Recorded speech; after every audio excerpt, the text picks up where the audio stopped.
Bismillahirrahmanirrahim. Assalamualaikum warahmatullahi taala wabarakatuh. Alhamdulillah bersama Haji lagi hari ini dalam bicara kehidupan, bicara cinta kehidupan. Kita santai-santai, kita kongsi-kongsi pengalaman, kita bincang-bincang apakah rahsia, apakah tips untuk memastikan perjalanan hidup melalui bahtera kehidupan rumah tangga terus di perjalanan yang baik, di perjalanan yang lurus, sentiasa mendapat rahmat Allah, mawaddah warahmah, nak bina keluarga yang bahagia, mudah-mudahan sampai syurga. Kenapa Haji bawa tajuk rumah tangga bahagia, kehidupan, kasih sayang keluarga? Kerana kisah benar realiti kehidupan Haji sebagai seorang kaunselor.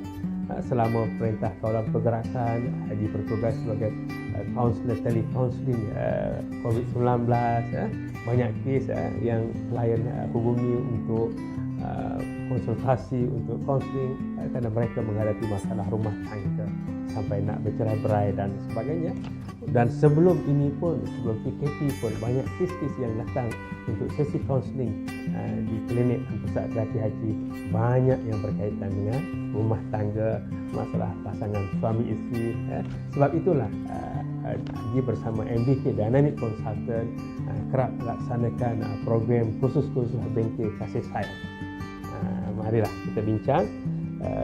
Mana tahu ada ilmu, ada perkara yang belum kita buat, yang belum kita praktikkan dalam kehidupan suami isteri. Mari kita cuba amalkan.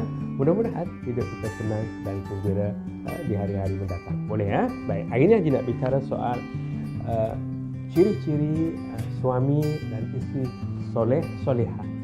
Ciri-ciri suami soleh dan ciri-ciri isteri solehah. Cuba kita lihat, kita muhasabah diri. Apa yang sudah kita perbuat atau apa yang kita terlepas pandang. Pertama kita bincang ciri-ciri suami yang soleh. Pertama, mentaati Allah dan Rasul dengan mengerjakan segala perintah dan menjauhi segala larangan. Pertama sekali, setelah kita menjadi suami, kita pertamanya kena bawa diri sebagai seorang suami yang mentaati perintah Allah, melaksanakan segala suruhan, menjadi contoh suri tauladan kepada isteri dan nantinya kepada anak-anak. Itu yang pertama. Sudahkah kita laksanakan? Kita jadi contoh kepada isteri, solatnya, puasanya, ibadah dan sebagainya, tutur kata kita dan sebagainya. Baik, yang kedua, mendirikan rumah tangga semata-mata kerana Allah dan demi memenuhi tuntunan agama. Niat kita berumah tangga bukan hanya kerana nak suka-suka, bukan kerana nak seronok, nak lampiaskan nafsu sarakah kita. Tetapi niat kita ialah nak membina rumah tangga bahagia kerana ini adalah tuntutan agama yang Rasulullah sarankan, yang Rasulullah ajar kepada kita bahawa ini adalah salah satu sunnah Rasul untuk mendirikan rumah tangga dan kita melalui kehidupan yang benarkan kehidupan kita lebih bermakna. Sebab Allah jadikan manusia berpasang-pasangan dan untuk kita halal hidup berpasangan ialah melalui ikatan pernikahan dan perkahwinan. Tuntutan agama, bukan hanya nak suka-suka. Okey, baik. Yang ketiga apa?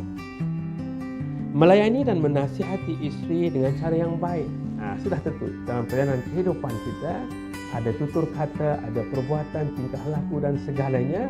Bagi kita sebagai suami, melihat pada masalah yang dihadapi ataupun kekurangan-kekurangan pada isteri, maka kita bimbing, kita nasihat dengan penuh kasih dan sayang, dengan cara yang baik. Bukan teriak, bukan tengking, bukan memukul, bukan sampai tendang sepak terajang dan sebagainya. Itu tak benar, tetapi itu berlaku. Baik, seterusnya apa? Menjaga hati dan perasaan isteri. Kita sebagai suami kena faham seorang isteri dia punya hati yang cepat beremosi, yang mudah terasa, lembut. Kebanyakan wanita lembut lah, yang kasar tu lain cerita. Tapi maksudnya seorang suami kena bijaksana, menasihati, mengatur isteri dengan jaga hati dan perasaan.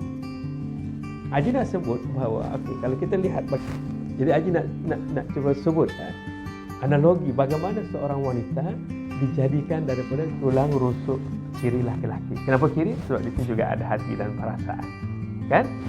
Tulang rusuk bengkok. Maka wanita ini ialah wanita yang kita perlu jaga hati, kita perlu selamatkan dia, kita kena peluk, jaga dia. perasaan seorang wanita. Kita lindungi wanita, kita peluk dengan penuh kasih, kita jaga hati dia. Dan untuk nak meluruskan tulang rusuk yang bengkok, bukan semudah itu. Itulah tanggungjawab suami, berhikmah, tegur, bimbing, perlahan-lahan, sabar. Akhirnya kita akan mendapat seorang wanita, seorang isteri yang hebat bersama kita nanti. Ini mesti ada kebijaksanaan di pihak laki-laki. Seterusnya apa? Okey, sentiasa bertolak ansur dan selalu membantu isteri.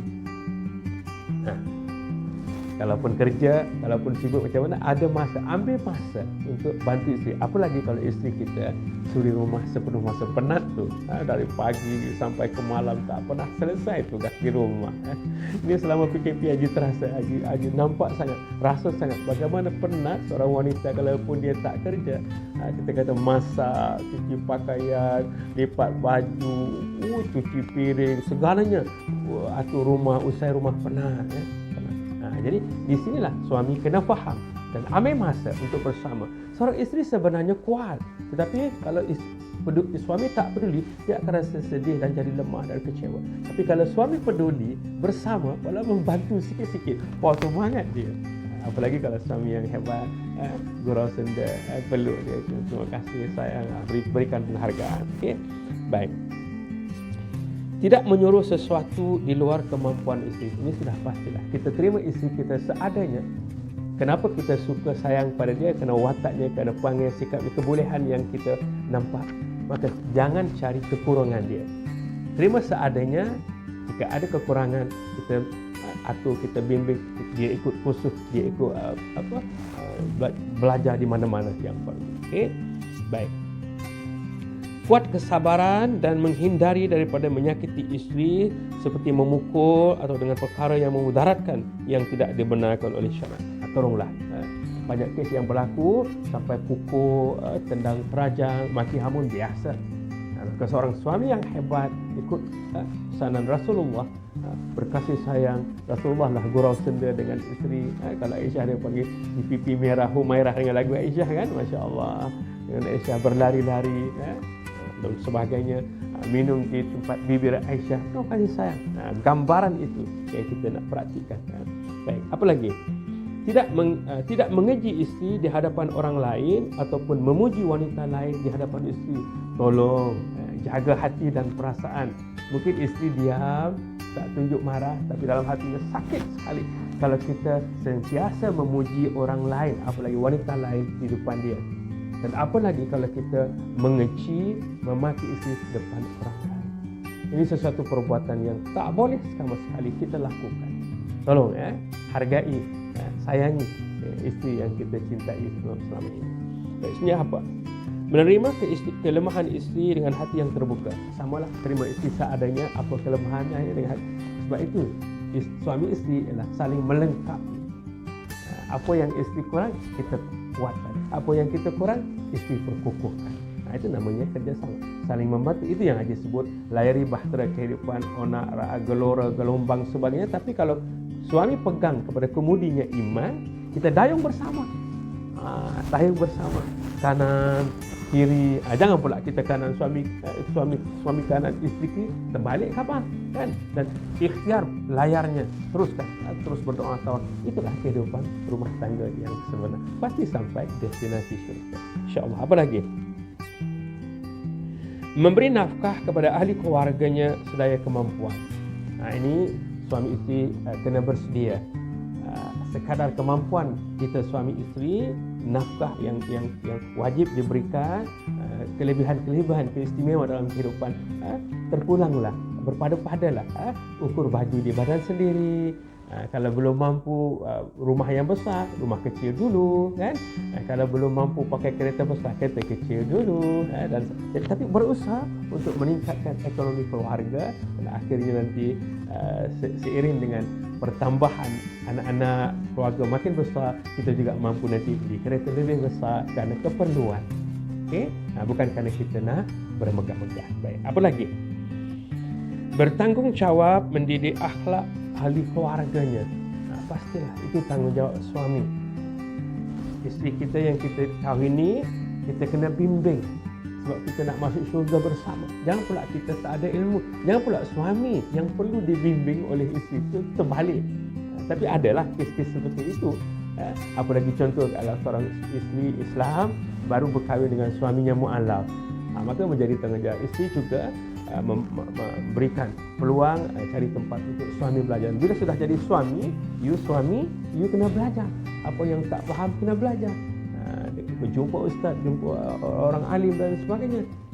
Belajar supaya kita faham apa tanggungjawab sebagai suami muslim. Nak bawa isteri ke syurga, tutup auratnya, jaga aurat di luarnya, bagaimana kehidupan ibadahnya dan sebagainya. Ini pasti sebagai seorang suami. Apalagi sentiasa mengambil berat tentang keselamatan mereka. Memang tanggungjawab sebagai suami. Sebab itu sebelum berkahwin kita kena sudah merancang di mana nanti keluarga kita bila kita sudah kahwin, di mana kita nak hidup bersama isteri. Bila sudah ada anak-anak nanti kita kena sediakan rumah untuk keluarga kita selamat tinggal di rumah, tidak terbeban dengan hutang, tidak terbeban dengan tiba-tiba ada datang orang nak rampas rumah dan sebagainya. Jadi tanggungjawab suami. Tak perlu besar, seadanya, setakat kemampuan kita, tapi selamat isteri dan anak-anak tinggal di sana. Tidak ada orang yang ganggu. Sebab itu adalah rumah kita. Kita bina keluarga, rumah yang kecil tak apa, tapi cantik, ceria dan bahagia. Okay. Akhir sekali untuk hari ini, iaitu ciri-ciri suami yang soleh. Okay. Memberikan kasih sayang dan berkorban demi kebahagiaan bersama. Pupuk kasih sayang dengan isteri dan anak-anak, berkorban apa saja demi kebahagiaan isteri dan anak-anak. Anak-anak nanti nak sekolah, kita nak berikan segala keperluan anak-anak untuk sekolah. Ini harta kita, harta dunia dan akhirat. Okay, insya-Allah. Nanti bicara seterusnya ajak kepada ciri-ciri wanita solehah. Ini ciri-ciri suami lelaki yang soleh. Maka mari seorang suami kena jadi kapten kapal. Mesti bawa kapal, layari bahtera kehidupan, mesti pegang kemudinya ialah iman kepada Allah. Walaupun badai dan gelora, tetap iman kita. Jadikan layar ikhtiar bersama, dayung bersama isteri, dayung kanan, dayung kiri, dan seterusnya. Bersama anak-anak lagi nanti, makin laju perjalanan rumah tangga kita bila dah makin ramai anak, sebab dayung bersama, ikhtiar bersama dengan penuh kasih sayang. Kemudiannya tetap iman, walaupun badai dan gelora, pasti akan sampai ke destinasi syurga, insyaAllah. Itulah niat kita, nak bawa keluarga kita bahagia dunia dan akhirat, mawaddah warahmah, insyaAllah. Amalkan puasa cinta dalam kehidupan, hablum minallah, hablum minan. Kita jumpa lagi dalam siri akan datang. Kita bincang ciri-ciri wanita atau isteri solehah. Kita jumpa lagi ya. Assalamualaikum warahmatullahi taala wabarakatuh.